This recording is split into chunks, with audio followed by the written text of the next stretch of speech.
Oh, no. You don't think Breezy's over the hill, do you? Breezy? Over the hill?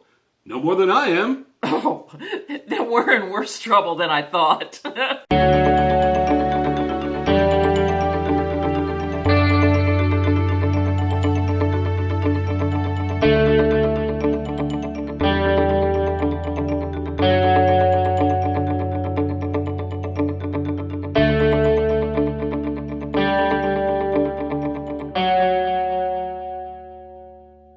Hi, I'm Stephanie. And I'm Tom. And we're going to talk today about age discrimination.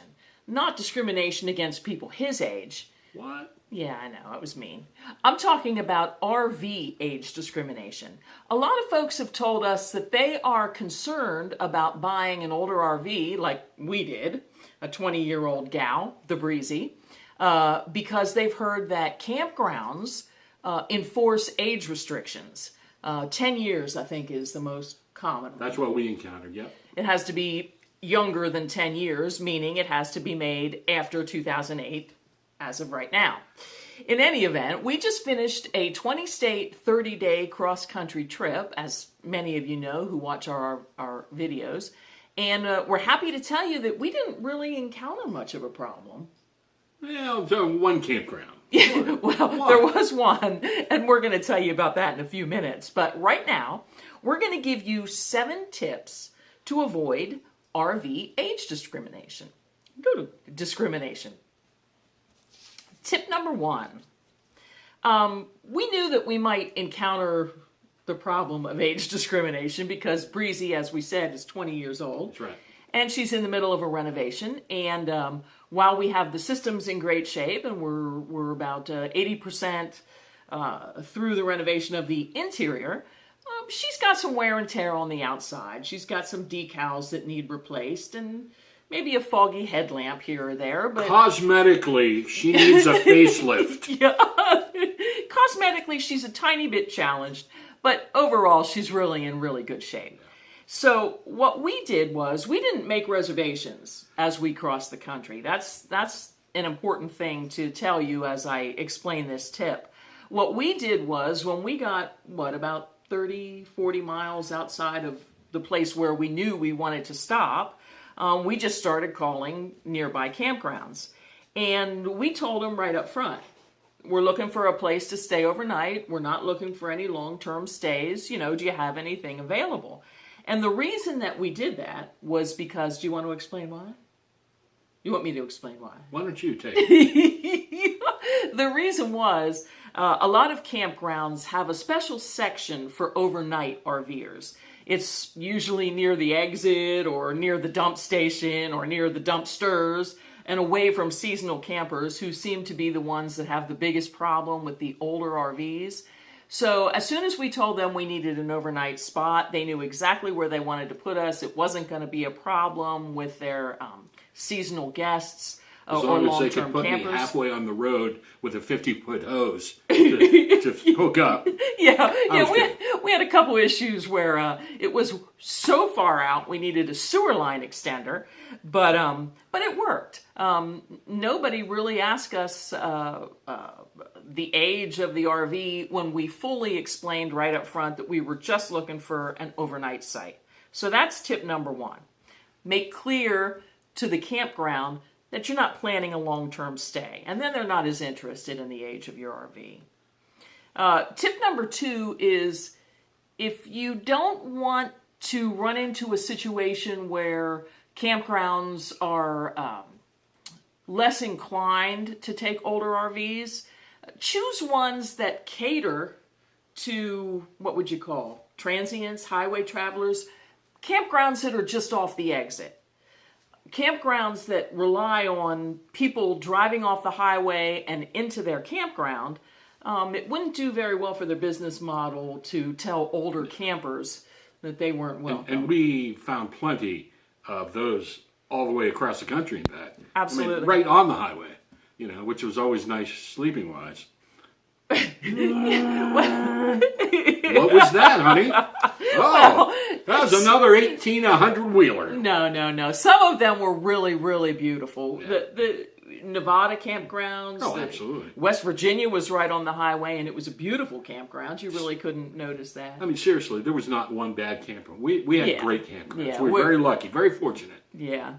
Now, if you, by contrast, choose a camping resort that is geared toward long-term stays, long-term vacations, that has all the entertainment, the bells and whistles, those campgrounds are probably going to ask you the age and condition of your rig. Most definitely. So just remember that location plays a key part. Sure.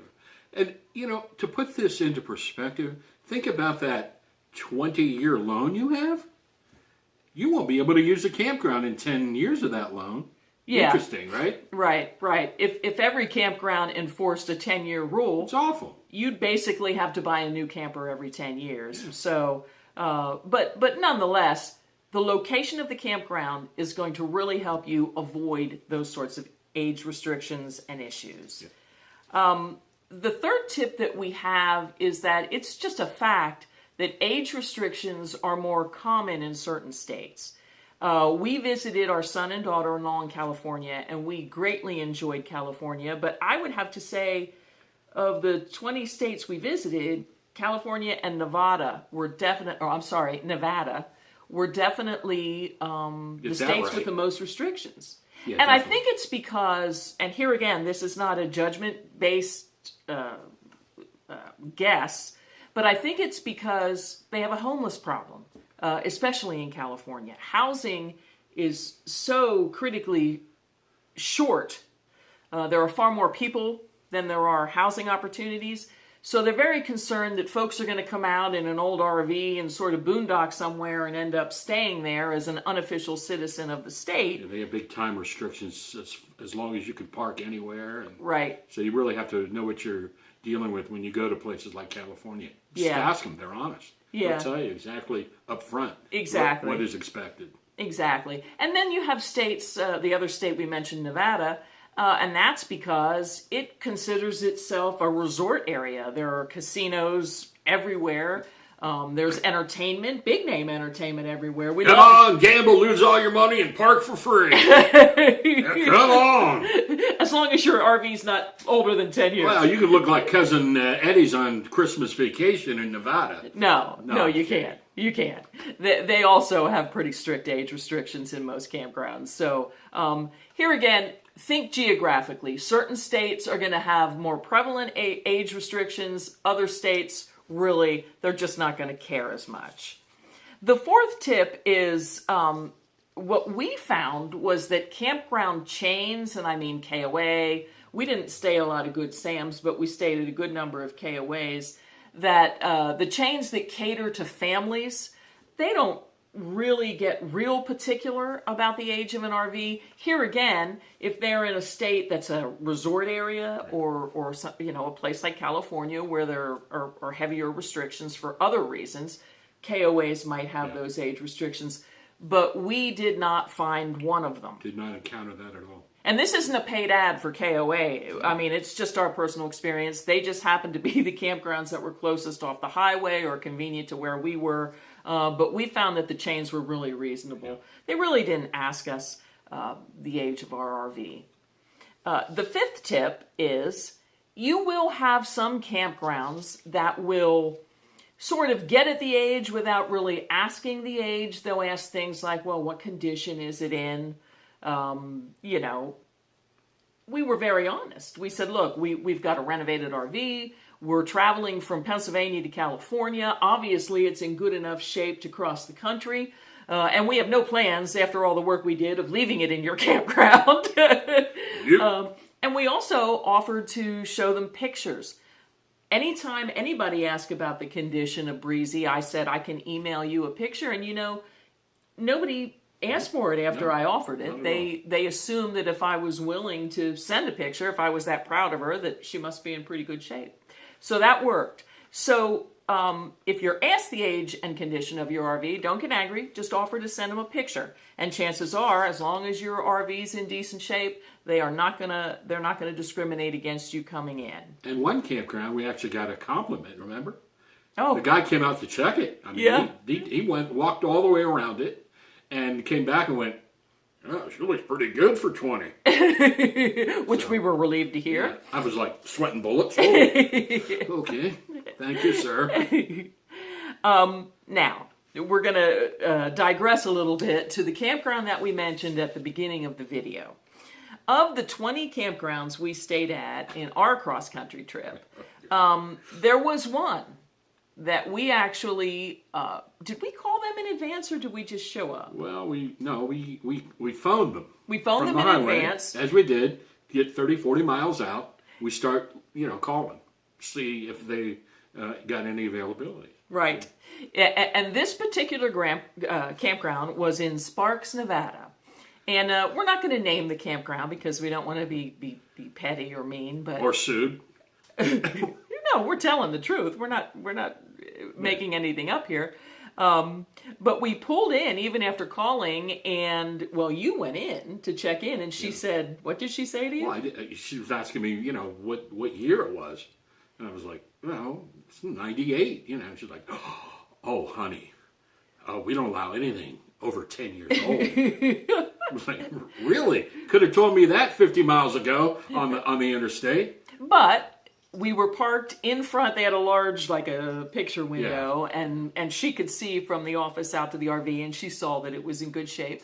So she decided to make an exception. And at first, we thought, well, my gosh, aren't we lucky that we got this campsite in this campground, and they made an exception for us. We pretty quickly realized that it probably would not have been a campground we would have wanted to stay in anyway. It was weird. Obviously, Nevada's a desert. So what this particular campground did to give the illusion, I guess, of a lush, verdant environment was they literally wrapped everything, and I mean everything, in artificial grass. Yes. It was in the sites. What would be your grass in your site. It was wrapped around trees. It was along the sidewalks. It was everywhere. And that really wasn't a problem. That's fine if that's what you want to do. But your dogs weren't allowed on any AstroTurf in any area of the RV park. And the entire RV park was AstroTurf. It's all underground of like this horrible plastic everywhere. Everything. So you had to take your dogs to these enclosed kennels. Actually, there were only two, but one big main one. So basically what you had to do was put your dogs on a leash, walk inside this enclosed area, close the door behind you, and pray that the other dogs that you were trapped in there with were dog friendly. Yeah. So that to me was a recipe for disaster. And to be honest with you, our dogs really don't like associating with other dogs. They're not violent or vicious. They're accustomed to each other, and that's the extent of it. And the other thing, I'll just be honest. That night that we stayed, we only stayed one night. I had to walk the dogs about 11 o'clock at night, and I really was not keen on the idea of locking myself in this enclosed space with strangers. I didn't know if somebody was in there, if somebody could be hiding in there. I had no idea what was going on in there.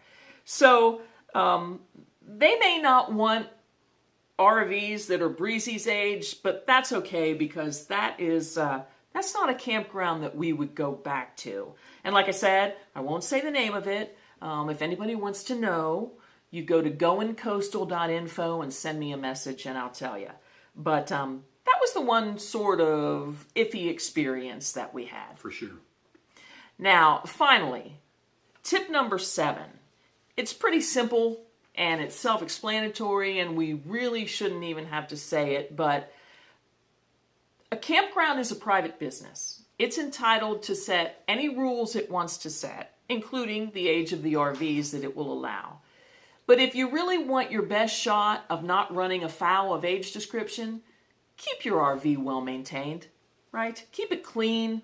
Don't drive in with your doors and windows held in with duct tape or, I kid, but you know what I'm getting at here. Yeah, everybody's got faded decals at some point, or like I said earlier, a cloudy headlamp. But but make sure that you do the basic maintenance. Don't have your antenna hanging down the side of your RV. What's wrong with that? Don't be dragging your sewer hose behind you as you pull in. Keep your RV in great shape and be respectful. Be a respectful RVer, both in terms of your neighbors in the campground, but the owners of the campground also. And listen, if you get turned away at a campground, don't get angry, don't get upset, stay calm, thank them, turn around and leave, because you know what the bottom line is? There's another RV park just down the road. Pretty much. So, well, we hope you learned a little bit about how we dealt with our minor age discrimination issues and how you can maybe circumvent them in the future. We've also written a blog post on this topic, 7 tips to avoid RV age discrimination. If you go to our blog, GoinCoastal.info, and just do a search for RV age discrimination, you'll find that blog post. If you find the videos of any kind of value whatsoever, please do consider subscribing. And another way you can let us know you're out there is to leave a comment in the comment box under the videos that we post. And again, that website is GoinCoastal.info. GOIN coastal.info. You can find more sexy pictures of me. A lot more. So, anyway, thanks for watching. We hope we gave you some information to think about. And here's hoping every day is a journey you'll remember forever. Cheers.